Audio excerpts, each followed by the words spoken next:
Valentine concert, and then I'm touring with my son in April in the States as well, and I'm working on an album, hopefully do a concert before the year ends, and I'm working on a couple of films. Yeah.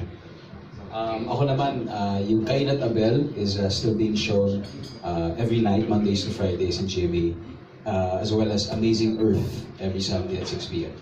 At, bro.